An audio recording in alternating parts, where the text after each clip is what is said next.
नागपुर में गौ हत्या और गौ मांस की अवैध बिक्री के खिलाफ तीनों संगठनों ने फूका बिगुल, प्रशासन को दी कड़ी चेतावनी। नागपुर शहर में पिछले कुछ समय से गौ तस्करी, गौ धन चोरी और अवैध गौ हत्या की बढ़ती घटनाओं ने जनमानस और गौ भक्तों की भावनाओं को आहत किया है। इसी गंभीर विषय को लेकर आज बजरंग सेना, गौ सेवा समिति और भारत माता संगठन ने संयुक्त रूप से एक आपात बैठक की और नागपुर पुलिस आयुक्त श्री विश्वास नांगरे पाटिल जी को एक कड़ा ज्ञापन सौंपा। पदाधिकारियों ने संयुक्त प्रेस विज्ञप्ति में स्पष्ट किया है कि नागपुर में शासकीय एवं अशासकीय बूचर खाने बंद होने के बावजूद शहर के बड़े होटलों और रेस्टोरेंट में धड़ल्ले से गौमांस परोसा जा रहा है। संगठित गिरोह द्वारा गौ तस्करी और गौ हत्या का जघन्य पाप किया जा रहा है, जिसमें प्रतिदिन भारी मात्रा में गौ मांस शहर में खपाया जा रहा है। संगठनों ने पुलिस प्रशासन से मांग की है कि इस पूरे नेटवर्क में शामिल अपराधियों,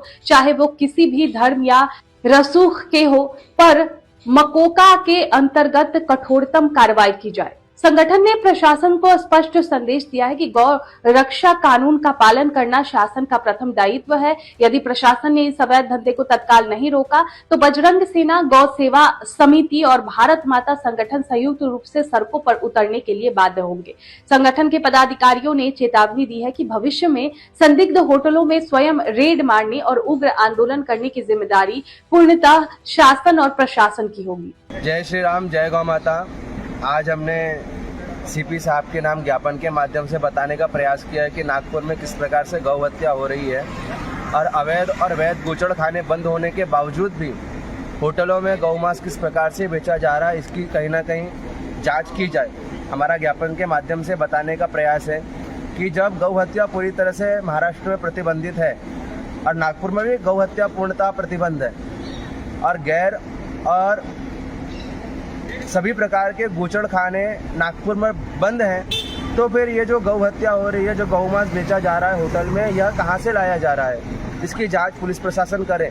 आज हमने पुलिस आयुक्त जी से महाराष्ट्र में गौ हत्या को लेकर के मकोका के अंतर्गत कार्रवाई की जा रही है। हम आज शासन प्रशासन का इस चीज़ के लिए पूर्ण समर्थन और आभार व्यक्त करते हैं कि यह बहुत सराहनीय कार्य है, बहुत अच्छे कार्य हैं। परंतु मकोका के अंतर्गत कार्रवाई होने के बावजूद भी जो गौ तस्कर हैं, जो गौ का मारने का प्रयास कर रहे हैं, आज उनके अंदर भय नहीं है, डर नहीं है। तभी तो आज नागपुर के होटलों में, महाराष्ट्र के कई होटलों में गौ मांस खुले तौर पर बेचा जा रहा है।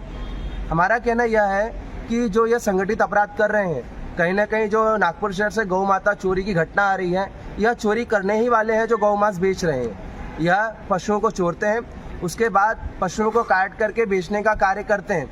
तो हमारा कहने का अभिप्राय यह है कि जो ये गौ चोरी की घटना, इस पर भी कठोर से कठोर कार्रवाई हो और जो गौ माता की चोरी के उपरांत उनकी हत्या करते हैं, उन पर मकोका के अंतर्गत कार्रवाई हो। और हमारी यह भी मांग है कि जिस भी होटल में गौ मांस बिकता हुआ पाया जाए, उस होटल पे भी मकोका के अंतर्गत कार्रवाई की जाए। और हम आज पुलिस आयुक्त जी से यह निवेदन करते हैं कि गौ हत्या जिस प्रकार से पूर्ण महाराष्ट्र में प्रतिबंध है, उसके बावजूद भी जो गौ हत्या का कार्य किया जा रहा है, गैया को हम मैया मानते हैं, जिस गैया को हम अपने घर की पहली रोटी देते हैं, आज वही गैया मैया का मांस पूरे भारत से पूरे विश्व में बेचा जा रहा है।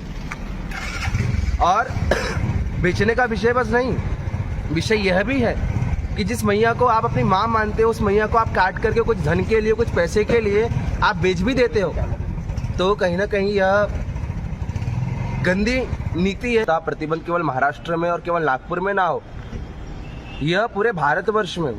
हमारी इच्छा तो यह है, परंतु आज कहीं ना कहीं कुछ स्टेट हैं जो आज गौ हत्या को प्रतिबंध नहीं कर पा रही हैं, लेकिन हमारे महाराष्ट्र गवर्नमेंट ने इस कार्य को किया। हम उनकी इस कार्य की बहुत सराहना करते हैं। लेकिन आज इतना बड़ा कार्य होने के बाद भी, आज मकोका के अंतर्गत कार्रवाई होने के बाद भी गौ तस्करी अगर नहीं रुक पा रही है, तो कहीं ना कहीं इसमें किसी न किसी की मिला भगत है। अब वह हम शासन प्रशासन की भी कह सकते हैं, हम मंत्री अभिनेताओं की भी कह सकते हैं, और हम यह भी कह सकते हैं कि कहीं ना कहीं हमारे जो जागरूक समाज के जनमानस हैं, उनकी भी कहीं ना कहीं मिला भगत है, जिसके कारण से आज गौ हत्या पूर्णतः प्रतिबंध नहीं हो पा रही है। तो कहीं ना कहीं जो जागरूक जनमानस है, उनको एकजुट होकर के गौ हत्या के लिए विरोध प्रदर्शन करना पड़ेगा। और यह अंतिम चेतावनी है। अगर आज गौ हत्या बंद करने के लिए कोई कठोर कार्रवाई नहीं की गई, तो आने वाले समय में संविधान चौक पर उग्र आंदोलन किया जाएगा। और ये उसकी चेतावनी है, बस हम यही कह सकते हैं।